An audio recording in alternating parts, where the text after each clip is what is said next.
For 9 years, a billionaire kept a secret hidden in the west wing of his mansion. His autistic son, who never left his room, never spoke, and was forgotten by the world. Doctors gave up, family ignored him. Until one day, a new housekeeper walked in, saw what no one else did, and slowly earned his trust. What happened next froze the billionaire in his tracks, because for the first time, his son stepped out, not because of therapy, but because someone finally listened.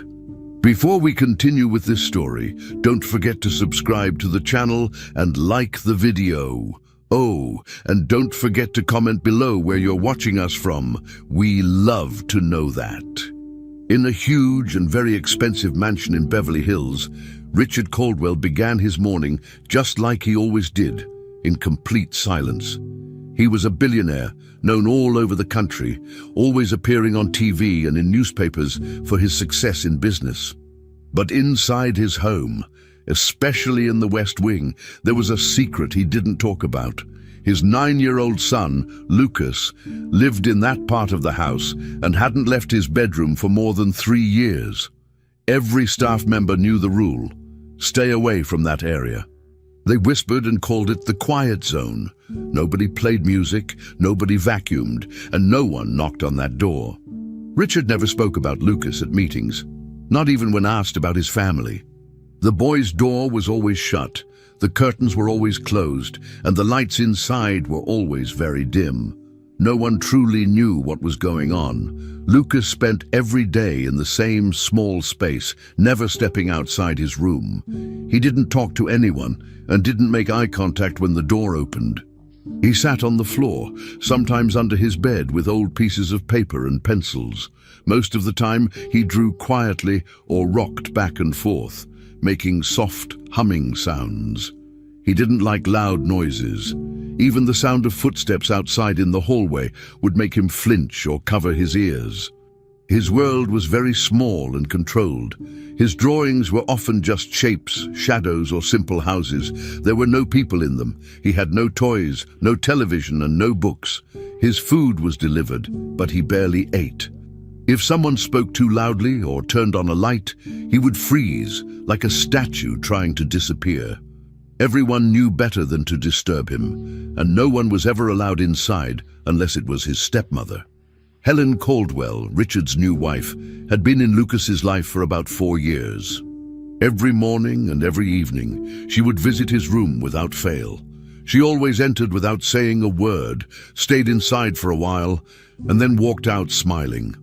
Always with perfect hair and makeup, looking calm and gentle. To others, she would simply say, "Lucas is sensitive," and nothing more. Her tone was always pleasant, but distant. Nobody dared question her. Some of the housekeepers noticed she never brought anything into the room or took anything out, and they wondered what really happened in there. But they never asked. Helen's visits were always at the same time, and if anyone walked near the West Wing during those moments, she would give them a cold look that made them turn around. Lucas never smiled when she left, and he never called her name. In fact, he never made a sound while she was present. Lucas didn't cry and he didn't laugh. He didn't shout or speak out loud during the day. But at night, when the house was quiet and the lights were off, he would whisper to himself. He always said the same words, over and over again. "Be quiet. Don't move.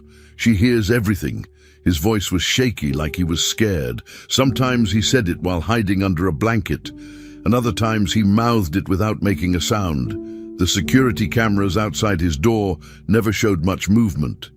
His room had thick curtains, so no light could get in, and the cameras didn't record audio. If anyone was watching, they'd think nothing was happening. But Lucas stayed alert, always listening.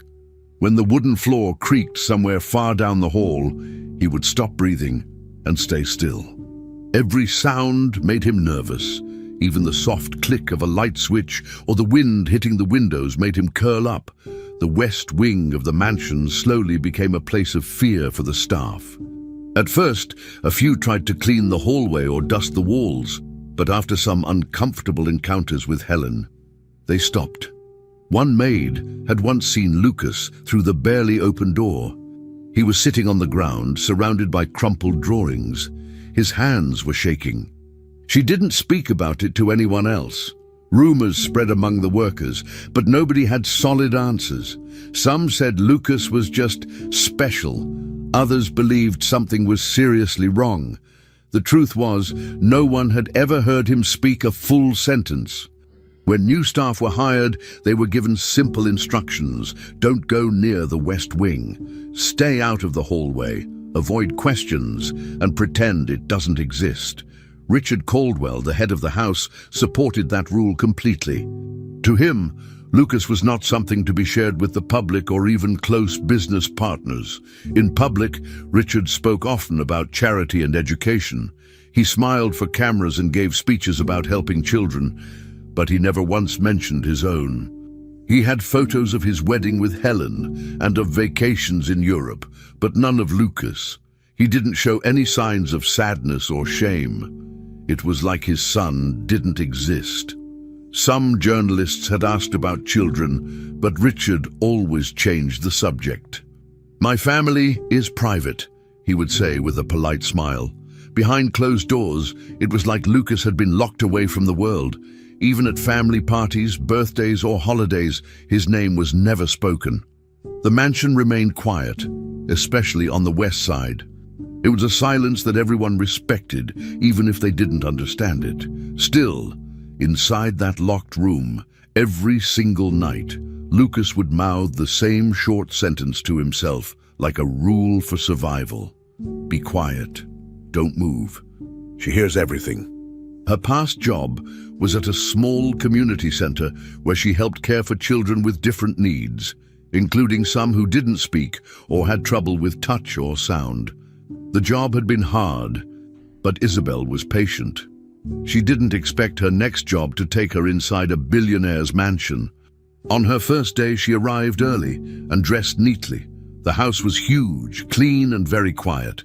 A tall woman with perfect hair greeted her. "I'm Helen Caldwell," the woman said. Her voice was polite, but her eyes were cold. Isabel followed her through long hallways, learning where to dust and where to mop. As they walked, everything felt too quiet. Helen moved like someone in charge. She gave instructions without smiling. When they passed a locked door, she paused and said, "He doesn't like people. Don't bother." It had no nameplate, no decorations, nothing to show someone lived inside. Helen didn't say who he was, and Isabel noticed no one else mentioned him either. The staff just called that part of the house the West Wing. During her tour, they avoided going near it. When Isabel asked if someone lived there, Helen only said, "He stays in his room." That was it. No other answers. Later that evening, dinner was served in the main dining hall, but only Helen and Richard Caldwell ate there. The staff ate in the kitchen as usual. Isabel sat quietly, listening. The other workers mostly avoided conversation. Then, from somewhere down the hallway, she heard a quiet crying sound. It was soft, almost like a child. She looked toward the sound, but Helen passed by without reacting. No concern, no pause, just walking as if she didn't hear anything at all. The hallway outside the West Wing always felt different from the rest of the house. The lights were dimmer and the air was still. Isabel was told to clean only the baseboards and not to go near the door. That night, while she was on her knees dusting, her cloth brushed against something rough. She moved closer and noticed scratch marks around the bottom of the doorframe. Some were deep, others faded. They weren't random. They looked like someone had dragged their nails across the wood. Some were fresh, with splinters still sticking out. Her stomach felt tight as she realized these weren't old damage from furniture or accidents. They were done by hand. She touched one lightly, feeling how sharp the grooves were.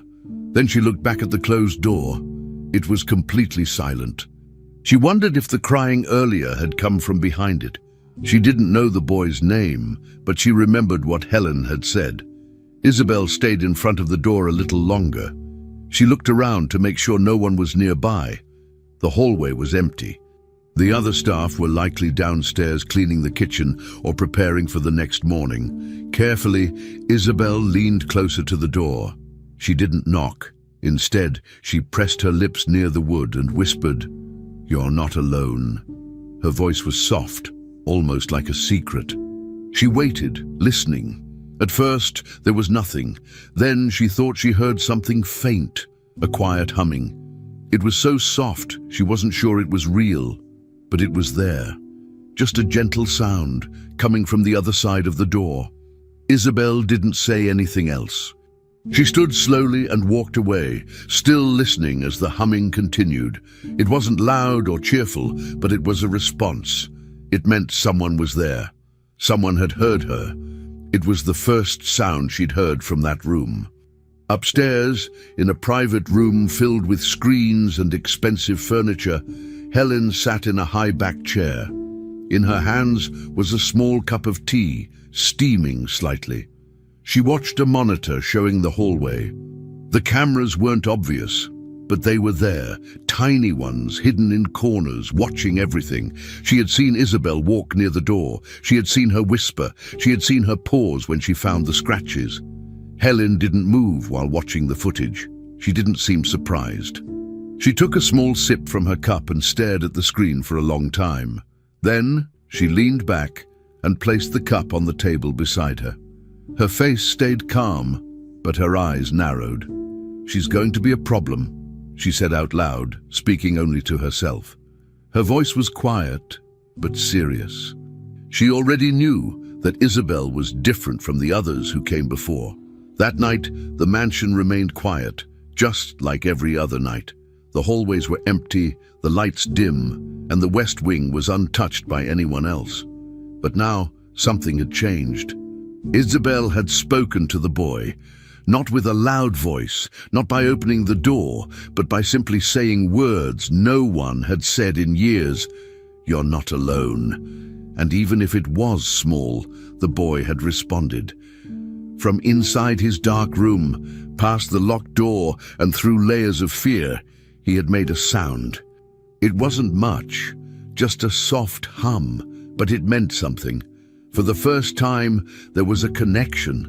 Isabel didn't know his name, and he didn't know hers, but something invisible had started. Upstairs, Helen knew it too.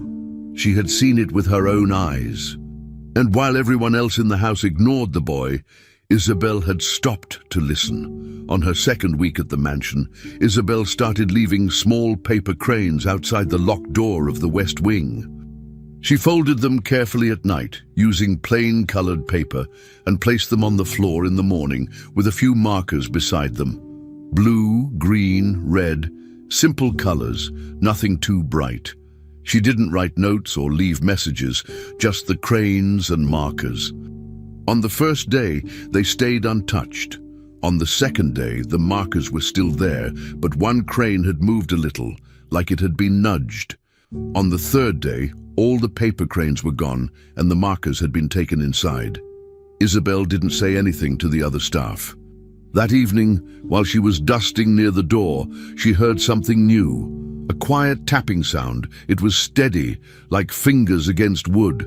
She paused and listened. It wasn't random. Someone was trying to communicate. The tapping came in short bursts, stopping and starting again like a pattern. Isabel knelt near the door and placed her hand gently against it. She didn't speak right away. She just listened. A few minutes later, there was silence.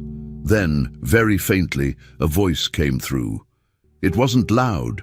It was almost a whisper. "Blue is safe," the voice said. Isabel felt her chest tighten. It was the boy. His voice was small and careful, as if afraid to speak. She leaned forward and said gently, "Then we'll start with Blue." She smiled to herself.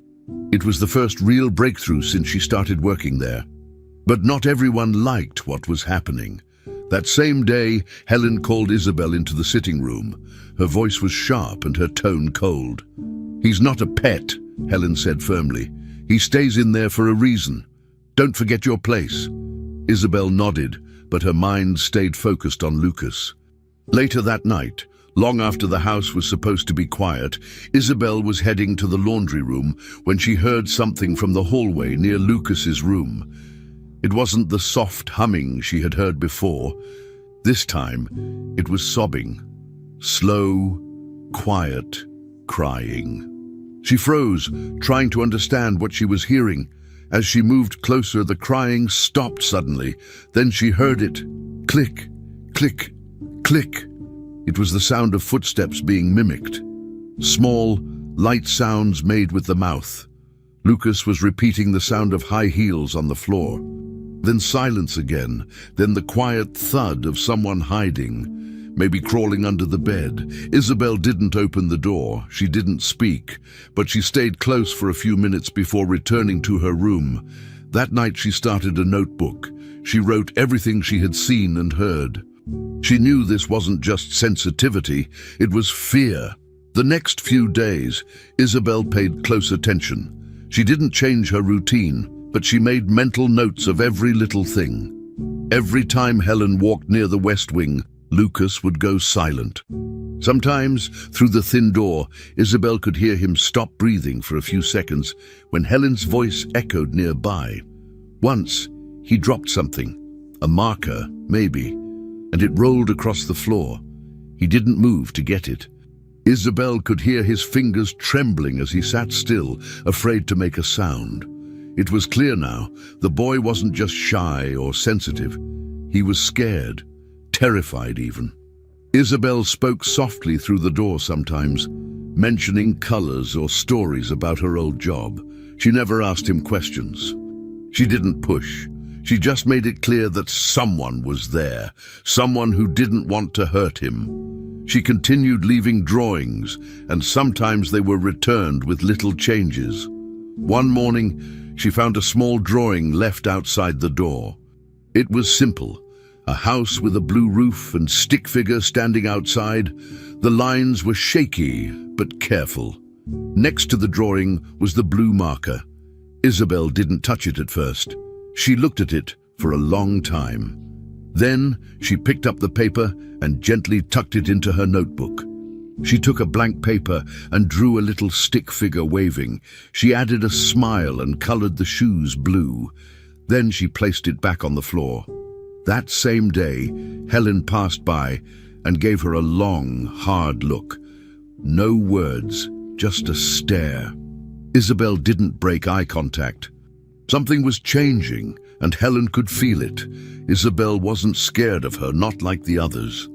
That night, as she passed by Lucas's door again, she whispered something she had been thinking about for days. "I believe you." She didn't expect a reply, but the humming came back, that soft, low hum that Lucas always made when he felt safe, or at least calmer. It wasn't cheerful, but it wasn't fearful either. It was the same humming she had heard the first time he responded. Isabel closed her eyes and stood still for a moment. Then she walked away slowly, not turning back. She didn't know what would happen next, but she knew something had started. A quiet connection, a crack in the wall that had been built around that boy for years. Upstairs, the cameras were likely watching, and she knew Helen might be listening, but Isabel no longer cared. She had seen the fear, the signs, and now the first response. Lucas was reaching out in the only way he could, and Isabel was ready to keep listening. On Sunday morning, Isabel walked quietly to the West Wing with a small box in her hands. Inside were small containers of finger paint, blue, green, purple, and red. Along with them, she placed a folded note on the floor that said, "Wanna try?" She didn't knock or say anything. She just set the box down gently and left. Hours passed. The hallway remained quiet, and nothing seemed different. But by evening, when Isabel returned to clean, she stopped in shock. Bright colors covered the walls near the door. There were handprints, swirls, and long lines of paint. It wasn't perfect or neat. It looked like a child had explored color for the first time. She smiled, but said nothing. The next day, a new image appeared, a small, simple bird in blue.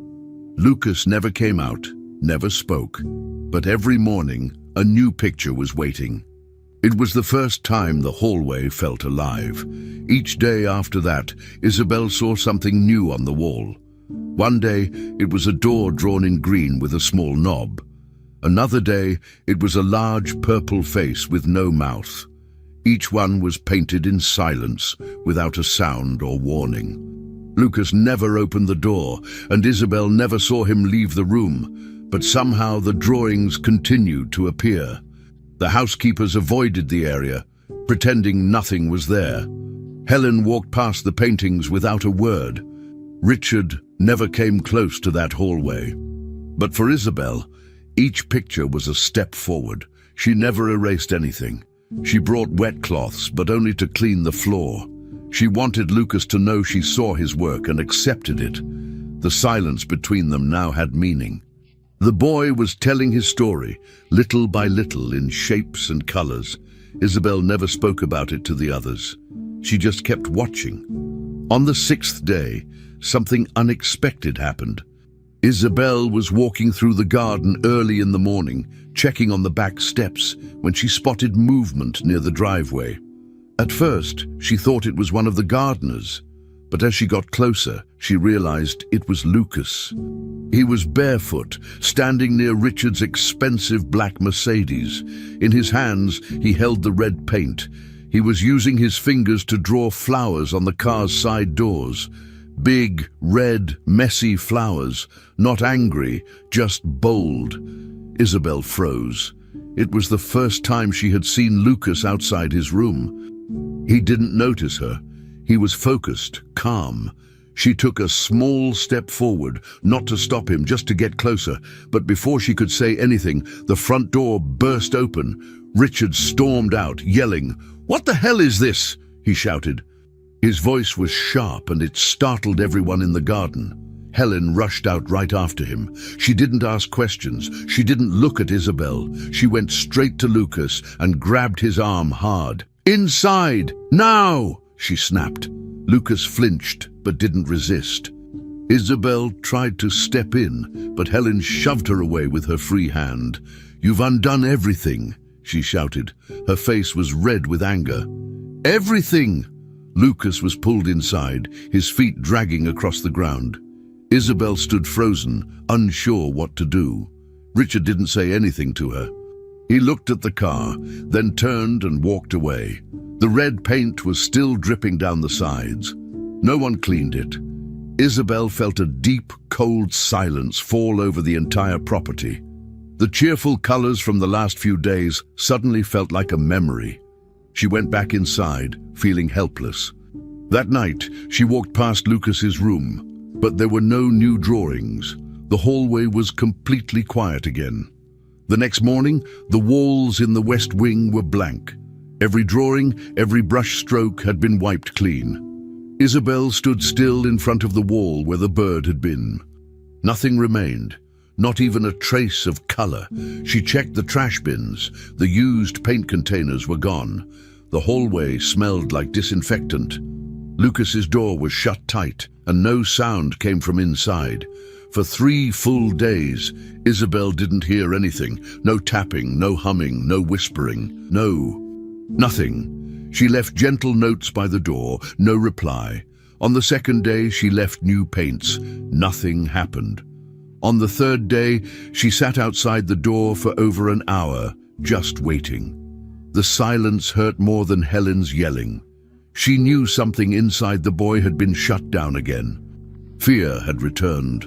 All the progress they made had been erased in seconds. Isabel felt like she had failed him. On the 4th day, Isabel walked to Lucas's door with no hope. She wasn't carrying paint or paper. She just wanted to check, just in case.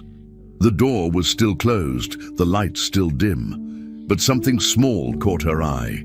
She bent down and lifted the doormat. Underneath it, folded neatly, was a single sheet of paper. She opened it slowly. It was a drawing. A stick-figure boy stood behind thick black lines, like prison bars. His hands were reaching out, but his face had no eyes, no mouth, just an empty oval. Isabel stared at it for a long time. Her eyes burned, but she didn't cry. She folded the paper back and held it close to her chest. Lucas hadn't stopped communicating. He had just gone quiet again. But the message was clear. He was trapped and he knew it. Isabel stood up, looked at the door and whispered, "I'm still here." He didn't greet her or ask questions. Instead, he slammed a manila folder down on the counter with force. The sound made everyone in the room freeze. "This is not your child," he said sharply. His voice was angry, his face tense. Isabel glanced down at the folder. It was her employment file, background, experience, even her emergency contacts. "You're a housekeeper. That's it." Helen entered the room seconds later. She was calm, smiling slightly. Her tone was softer but full of control. "You're causing regression," she said. "He was stable before you arrived." Isabel stayed silent for a moment, then answered, "He wasn't stable. He was afraid." "There's a difference." Richard stared at her without speaking. After a few more seconds of silence, they both turned and left. Isabel stood alone in the kitchen, more determined than ever not to stop. That night, Isabel waited until the house was quiet. The other staff were asleep, the halls were empty, and all the lights were dim. She reached into her bag and pulled out a small audio recorder. It was the size of a pen and easy to hide.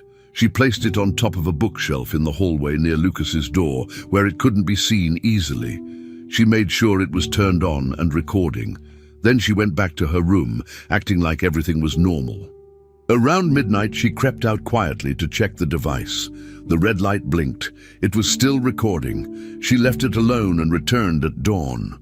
After retrieving it, she listened through headphones. Most of the recording was just quiet footsteps and soft house noises. But at 11:42 p.m., she heard something clear, Helen's voice, low and threatening. "Make another sound and I'll lock the door forever," she whispered. Isabel sat in shock for several minutes after hearing the recording. She played it again, just to be sure she had heard correctly. There was no mistake. It was Helen. No yelling, no slapping, but the message was full of threat. Her voice was sharp and cold. Isabel didn't waste time.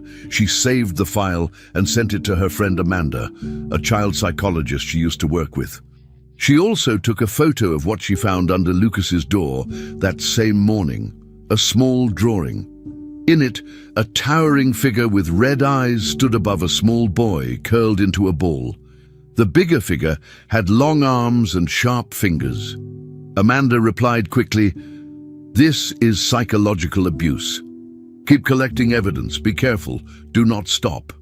Isabel felt both scared and validated. Someone else believed her now. She wasn't imagining things. Something was deeply wrong inside the Caldwell house, and she needed to act. Isabel decided to stop sleeping in her room. Instead, she grabbed a pillow and a blanket and moved into the hallway near Lucas's door. She set up a small chair and sat beside it each night, staying alert. The first night, nothing happened. The second night, Helen gave her a strange look, but said nothing. Isabel pretended she was just resting during a long shift. On the third night, Helen passed by again, walking slower than usual. She didn't speak, but her eyes paused on the recorder in Isabel's lap. Isabel didn't hide it. She just stared back. That night, there were no sounds from Lucas's room. No tapping, no humming, only silence. Isabel kept checking the door, hoping to see another drawing or a note, but nothing appeared. It was like Lucas had gone into hiding again. The pressure inside the house felt heavier. Everyone was walking quieter, speaking less. It wasn't just quiet, it was controlled. By the end of the week, Isabel hadn't heard a single sound from behind Lucas's door. The silence didn't feel like peace. It felt like fear. She wrote short notes and slid them under the door. "I'm still here. You're not alone. I believe you."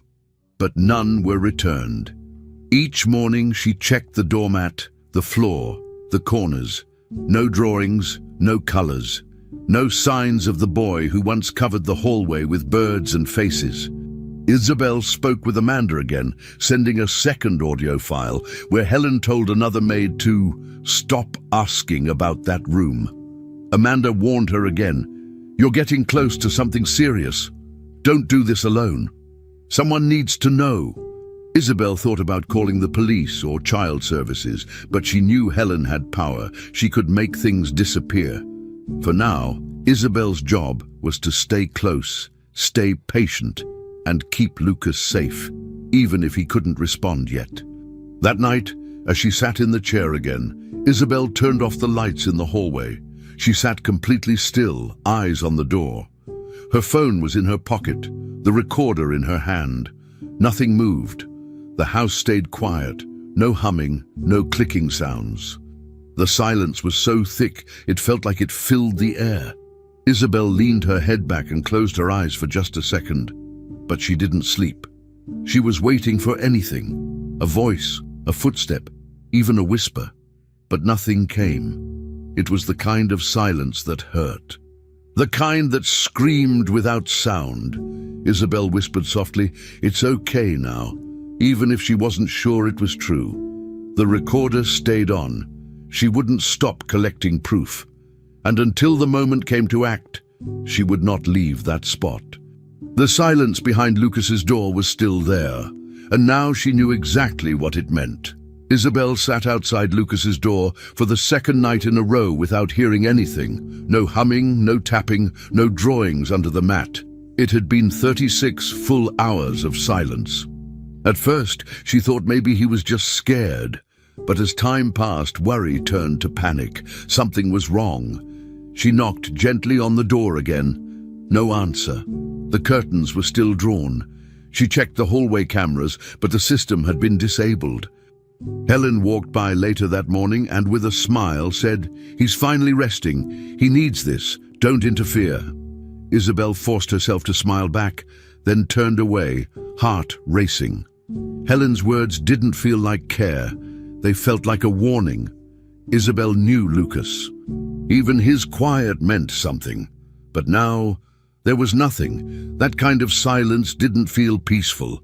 It felt like something had been taken. She made up her mind. She would find him. Today. Around noon, Isabel carried a rag and bucket toward the back of the house. She told another maid she'd be cleaning out the dry pantry, and no one questioned it. She opened the small pantry door, pretending to wipe the shelves, and scanned the corners. The area looked normal, but something felt off. Then behind a rolling rack of bottled water, she spotted a panel in the wall, slightly cracked. She pulled it gently. A narrow wooden door revealed stairs, leading down into darkness. Isabel took a flashlight from her apron and stepped down slowly, one step at a time, careful not to make noise. The smell grew stronger, mold, dust, and something else. At the bottom, she saw a small, cold basement. In the far corner, next to a pile of old blankets, Lucas sat curled into a ball, trembling. He had no shoes. A thin blanket barely covered him. His lip was bleeding. Isabel ran to him immediately. She knelt beside him, placing her hands gently on his shoulders. "Lucas," she whispered. He didn't speak. His eyes were open but unfocused. His body was cold and shaking. Isabel wrapped the blanket tighter around him, then carefully lifted him into her arms. He was much lighter than he should have been, too thin, too fragile. As she carried him toward the stairs, he clutched her sleeve with weak fingers. Halfway up, she whispered, "It's okay. I've got you." But when she reached the top, Helen was waiting. She stood with her arms crossed, blocking the doorway. "You weren't supposed to find him," Helen said, not angry, just cold, almost proud. Isabel didn't reply. She held Lucas tighter and shoved her shoulder into Helen, pushing past. Helen stumbled backward, shocked, but said nothing. Isabel walked straight through the hallway toward Richard's office. This time she wouldn't be silent. This time someone would have to listen. Isabel stormed into Richard's office without knocking, Lucas still in her arms, shaking. Richard stood up from his desk, stunned. "What's going on?" he asked, eyes wide. Helen rushed in seconds later, her tone suddenly sweet and concerned. "She's inventing things again," Helen said quickly. "She's confused, maybe tired." Isabel ignored her. She rolled up Lucas's sleeve and showed Richard the bruises wrapped around his wrist. Purple, clearly finger marks. Richard's face changed, but not enough. This could be anything," he said slowly. "I need proof." Isabel couldn't believe what she was hearing. Proof? A bleeding child in her arms wasn't enough? She said nothing and turned to leave. Back in her room, she opened her drawer and pulled out a USB drive. Inside was a new video, footage from 2 days ago, secretly recorded audio of Helen's threats and Lucas's crying. She tucked it into her bag. If Richard needed proof, he'd get it. That night, Isabel locked her bedroom door for the first time. She placed a chair under the knob and checked the window twice. Her phone was charged. Her bag with the USB was hidden under the bed, beneath her cleaning uniforms. She didn't sleep. At 2:17 a.m., she heard slow footsteps outside her door, then a soft knock. She didn't answer. A few seconds later, the doorknob rattled. Someone was trying to open it. When it didn't budge, the footsteps moved away. Isabel waited another 10 minutes before standing up. She peeked through the peephole. No one was there. She sat back down and stared at the door. This wasn't a warning anymore. It was a fight. Helen had crossed a line and she wasn't hiding it. Isabel didn't know who would believe her, but she wasn't alone anymore. Lucas had no voice in this house, but Isabel had one. And now she had evidence too. Outside, the house remained quiet. No alarms, no footsteps, no voices. But inside Isabel's room, everything had changed. She didn't rest. She kept checking the time, listening for sounds, ready to move if she had to. Helen had shown her true side. Richard had shown hesitation. But now Isabel had Lucas, and Lucas had someone who cared. She took the USB out of the hiding spot again and held it in her hand. This small object could be the key to everything. It held Helen's words, her threats, the proof Richard claimed to need. Isabel didn't know what her next step would be, but she knew one thing for sure: she wouldn't back down. Tomorrow, she would make calls. She would send the file to more people if needed. No more secrets, no more silence. Helen had tried to control everything, but now the door was locked. Isabel's door. The war had begun, and she was ready. Breakfast had just begun. The staff moved quietly through the dining room, setting plates and pouring drinks. Richard sat at the head of the long table, glancing through his phone while sipping coffee. Helen was across from him, calm as always. Isabel stood by the wall, watching the hallway. Then Lucas entered. He walked slowly, one step at a time. He looked pale, tired, and weak. Richard glanced up and looked surprised to see him out of his room. Lucas reached the table, placed one hand on the chair, and then collapsed to the floor. Gasps filled the room. Isabel ran to him and knelt beside him. Lucas whispered through dry lips, "No more basement." The room went silent. Richard stared in confusion. Helen froze in place. Isabel stood up and reached into her pocket. "You need to hear this," she said firmly. Then she took out her phone and played the audio. Helen's voice filled the room. The recording played clearly. Helen's voice was cold and sharp. "Make another sound and I'll lock the door forever." Gasps followed. The staff looked around at each other, wide-eyed. Isabel didn't stop there. She opened a folder and spread photos on the table. Lucas's bruised wrists, his bleeding lip, drawings of cages and figures with red eyes. Then she played a short video, shaky but clear, showing the basement, the blanket on the floor, and Lucas curled into the corner. "This is what he's been living with," Isabel said. Helen stood up quickly, knocking over her chair. "Lies!" she screamed. "You're all being manipulated." She rushed toward Isabel, arms raised. But before she could reach her, 2 security guards stepped in and grabbed her by both arms. "Let me go," she yelled, twisting and shouting. Richard didn't move. He stared at the table, at the pictures, at the boy on the floor. His hands were shaking. One by one, the other staff members began to speak. First, Maria, the cook, stepped forward. "I saw her slap him once. I didn't say anything because I was afraid," she said. Then Charles, the older gardener, nodded. "I saw bruises too. I thought maybe he fell, but now I know better." Another maid told everyone that Helen had forbidden anyone from entering the West Wing. One said Helen would stand at Lucas's door and whisper threats for minutes at a time. As each person talked, Richard's face went pale. His body trembled. He looked lost. "Why didn't I see this?" he said quietly. "How did I not see it?"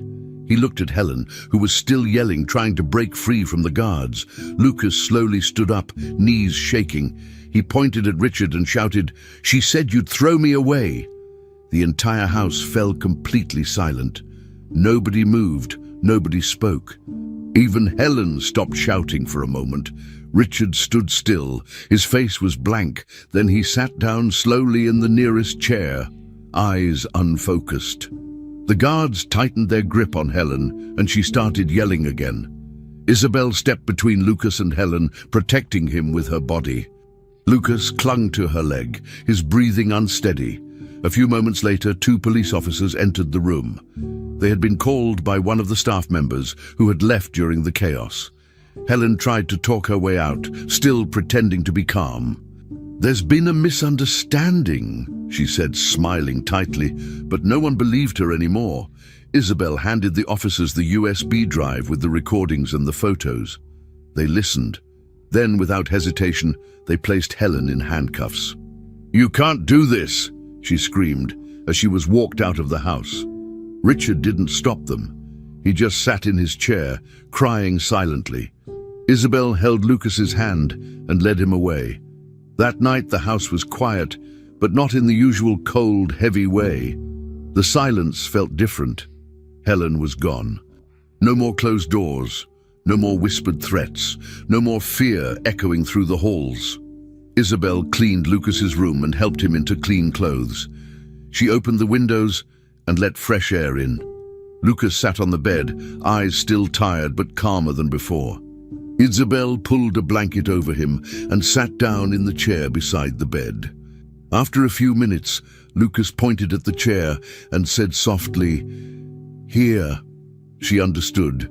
She lay down beside him, fully dressed, just to help him feel safe. The door remained wide open. For the first time in years, Lucas wasn't locked in. Richard didn't leave his study. He had been crying there for hours. The mansion wasn't quiet because of fear anymore. It was quiet because something dark had finally been removed. As the night went on, rain began to fall outside. It tapped gently against the windows of Lucas's room. Isabel remained beside him, her eyes closed, but her hand resting on his. She didn't plan to sleep deeply. She just wanted him to know she was there. Lucas turned slightly under the blanket and whispered, "I told the truth." His voice was shaky, but there was pride in it too. Isabel opened her eyes and looked at him. She placed her hand on his shoulder and said, "And now the world will hear you too." Lucas nodded and closed his eyes again. For the first time, he didn't mumble to himself or flinch at hallway sounds. He simply rested. Isabel stayed beside him until morning. The house outside his room was different now. The silence no longer meant danger. It meant safety. Lucas had spoken, and this time, someone had listened. Helen didn't stay silent for long. Within a week of her arrest, she hired a group of expensive lawyers. News broke that she was claiming mental instability, stating that years of stress and medication had caused confusion and emotional outbursts. "She needs help, not punishment," her lawyers said to the press. Richard, under pressure, released a short statement. "The family is going through a private matter and asks for understanding." There was no apology, no name mentioned, and no direct support for Lucas. Isabel read it twice and felt sick. She had expected more. She had expected truth. The media, however, didn't stay quiet. Reporters gathered outside the mansion's gates, cameras flashing every time a staff member stepped outside. Photos of Isabel leaked online. Her face was shown alongside headlines like "Housekeeper or Hero" or "Caldwell Scandal Deepens." She hated the attention. All she wanted was for people to focus on Lucas, not her. Then the legal process began. Isabel was called to attend an official inquiry, led by court representatives and child protection officials. She was asked detailed questions about her time at the mansion, her relationship with Lucas, and the night of the basement discovery. She showed them the USB, the photos, and the drawings. They listened, but their tone was cautious. "We're reviewing everything," they said. Meanwhile, Lucas was scheduled to meet a court psychologist. A friendly woman tried to speak with him, but he didn't say a word. He stared at the wall, clutching a crumpled piece of paper in his hands. "He's too scared," Isabel explained, but they wrote in their notes, "non-verbal, maybe resisting." That night, Isabel found Lucas hiding again, this time inside the closet of his now safe room. "They don't believe me," he whispered. Isabel knelt beside him, hugged him gently, and replied, "They will, I promise you. I won't stop until they do." He didn't speak to the media. He didn't speak to lawyers. He didn't even speak to Isabel. But one night she saw him sitting at the security console, watching old surveillance footage. He looked tired, like he hadn't slept in days. He rewound hours of video, weeks even. It was all there. Footage no one had reviewed before. He saw Helen yelling at Lucas near the stairs. He saw her grabbing his arm hard and pulling him down the hall. He saw Lucas freeze when her shadow appeared. One clip showed Helen standing at Lucas's door, whispering something, and Lucas curling up against the wall. Richard paused the video. He sat still for a long time, then hit play again. When it was done, he leaned back in his chair, pressed both hands to his face, and started crying. The next morning, Richard asked Isabel to meet him in the garden. He didn't bring lawyers or security, just a folder in his hands. "I watched the footage," he said quietly. Isabel didn't respond. "I knew things were wrong," he continued, "but I didn't want to see it. I looked away. I enabled this." He handed her the folder. It contained printed stills from the videos, screenshots of Helen's behavior. "But I won't anymore." That afternoon, Richard personally delivered the footage to the police. Not through assistants, not through emails. He walked in himself and handed everything over. The authorities began moving faster. More charges were prepared. The court psychologist returned, this time more understanding, more gentle with Lucas. Still, Lucas didn't speak. But he watched everyone more closely now. He looked at their faces, their hands, their shoes. He was learning who was safe, and for the first time, he didn't run when people approached. That evening, the household sat down for dinner, just like always. But this time, something was different. Lucas was there, seated quietly at the main table between Isabel and Richard. The dining room had been adjusted, lights softer, no music, no loud clattering. Staff moved slowly and respectfully. No one stared at Lucas. He looked around the room, unsure but curious. Isabel helped him with his plate, cutting the food into smaller pieces, just how he liked. Richard didn't speak much. He waited, watched, gave Lucas space. The boy ate slowly. Bit by bit, he finished his meal without interruption. When dessert was served, he didn't touch it. Instead, he turned toward Richard, who had stayed silent the whole time. Lucas stared at him for a few seconds, then said in a quiet but clear voice, "Thank you for seeing me now." Richard blinked fast, surprised. He nodded. "You're welcome, son," he whispered back. The dining room stayed quiet after that. Nobody clapped, nobody cried. Everyone just kept sitting there, still, letting the moment happen. Isabel smiled softly, watching Lucas return to his food. Richard stayed seated long after dinner ended, looking at his son like he was seeing him for the first time. When Lucas got up to leave, he didn't look afraid. He didn't hide behind Isabel. He walked beside her, slow but steady. Upstairs, the bedroom door stayed open again. Lucas picked out a fresh pair of pajamas and laid them on the bed himself. He brushed his teeth with help. He even picked up his favorite marker, blue, and left it on his nightstand. That night, he didn't sleep in the closet. He got under the covers, and Isabel sat by his side. He whispered one more sentence. "I'm not scared right now." Isabel leaned closer. "You don't have to be," she said, and he believed her. The courtroom was full by the time Helen Caldwell entered. Her face looked calm, her clothes perfectly pressed, and her posture confident. Cameras flashed outside. Journalists sat in the back rows taking notes. Lawyers filled the front seats. On one side, Richard sat alone. On the other side, Isabel sat beside Lucas, who was holding a small blue marker in his hand. He wasn't drawing, just holding it. A therapist sat behind him for support. The judge entered and everyone stood. The trial began. Helen's defense claimed stress, mental fatigue, and false accusations. She spoke clearly, saying, "I only ever tried to help him." But Isabel didn't stay quiet. She presented the audio recordings, Helen's voice whispering threats. Then came the photos of bruises, the basement, and the scratch marks. Isabel read notes from other staff members who had been too scared to speak before. The room grew heavy with silence as evidence kept coming. Then the court asked if Lucas wanted to speak. Isabel looked at him gently. The therapist nodded, signaling that it was okay to try. Lucas stood slowly. His legs were shaky, but he didn't back down. The judge asked softly, "Do you want to say anything?" Lucas looked at Helen for just a second, then turned toward the judge. In a quiet voice, he said, "She made me afraid of doors." That was all, just one sentence. But it was enough. No one moved, no one spoke. Even Helen's lawyers looked down. The weight of the words sank into everyone sitting in that courtroom. Doors had become symbols of fear to a child. Not monsters or nightmares, just doors. The judge asked no further questions.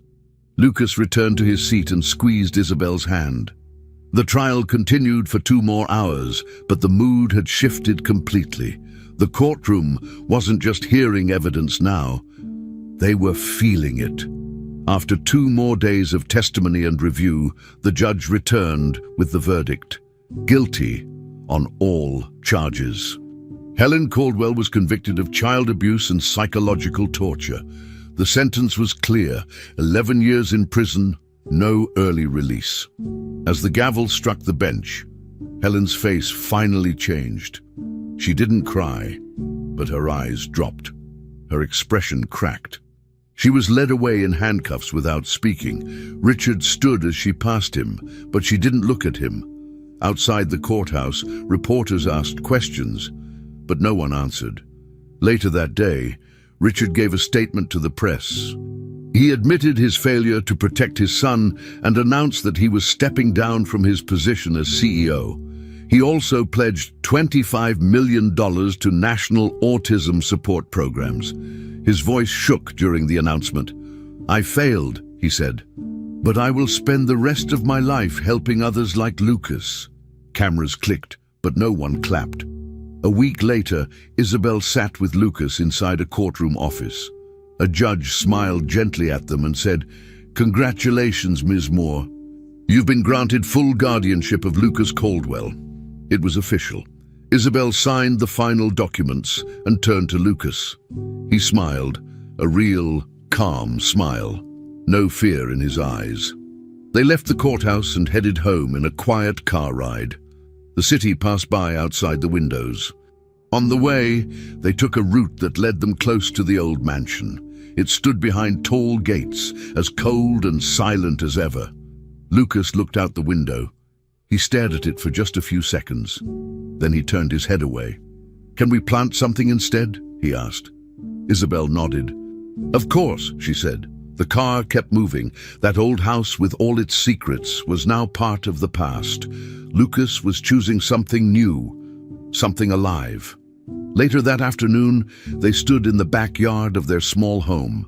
The air was warm. Birds moved through the trees. Isabel handed Lucas a small shovel. "Wherever you want," she said. He picked a spot near the back fence, beside a small patch of soil. Slowly, carefully, he dug a small hole. Then he reached into his pocket and pulled out a folded piece of paper. He unfolded it one last time. It was a drawing of a black door, tall and wide, with thick lines. He looked at it for a moment, then placed it into the hole. He covered it with dirt, pressing the ground down with his hands.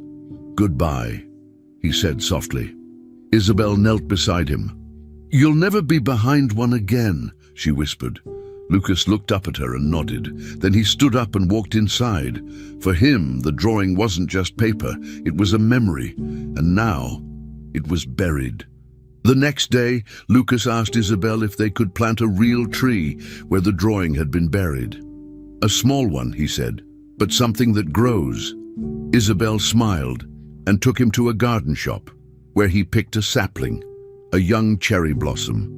They brought it home and planted it in the same spot. As the roots were placed into the dirt, Lucas whispered, "This one is mine." Isabel stood beside him, placing her hand on his back. They watered it together. Days passed, and the backyard became a place where Lucas liked to sit, draw, or just rest. The fear he once held in his body began to fade. His drawings changed too. No more dark doors, no more red eyes. Now there were trees, blue skies, and people holding hands. He wasn't just healing, he was changing, and with Isabel beside him, every day felt safer than the one before. 6 months had passed since the trial. Life for Isabel and Lucas had changed in many ways. They lived in a smaller house now. No gates, no staff, just a quiet neighborhood with open yards and kind neighbors. Isabel had left behind her job at the mansion and was now working part-time at a local autism resource center.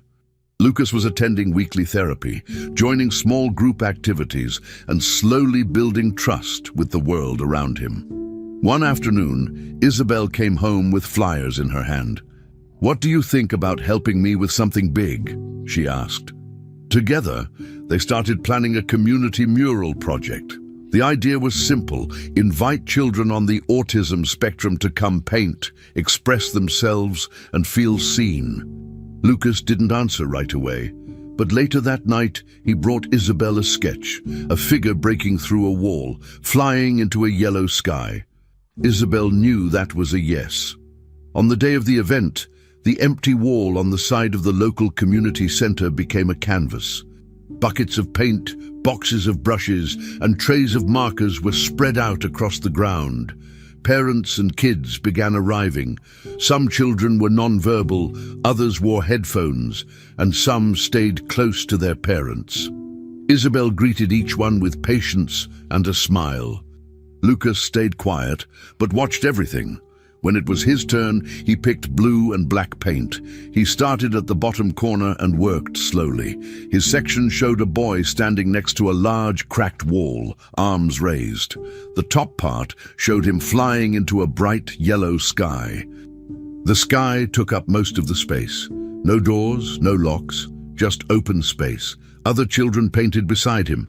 Animals, names, flowers, stars. It didn't need to be perfect. It just needed to be theirs. Everyone was free to create. Later that afternoon, a familiar car pulled into the parking lot. Richard stepped out quietly. He wasn't wearing a suit, just jeans and a plain shirt. He walked toward the mural slowly, carrying a small bag with a paintbrush and gloves. Isabel saw him and gave a polite nod. Lucas turned, saw his father, and paused. Richard didn't speak. He picked a spot next to Lucas and knelt down. "May I?" he asked. Lucas looked at him for a few seconds, then handed him the yellow paint. Richard dipped his brush and began painting tall sunflowers next to the yellow sky. He didn't try to talk too much. He just painted beside his son. When the mural was finished, Isabel added the final touch. Black letters across the top. I was never broken, just unheard. Some parents teared up, a few clapped. Lucas stepped back and looked at the full wall. His smile was small, but real. That evening, back at home, Isabel and Lucas set up a small picnic in the backyard. They laid out a blanket, a basket of food, and a small container filled with cupcakes they had baked together the day before. Chocolate with blue icing, Lucas's idea. They sat under the open sky. The stars weren't too visible at first, but as the night grew darker, more appeared. Isabel handed Lucas a cupcake. "For the artist of the day," she said. Lucas took a bite and nodded.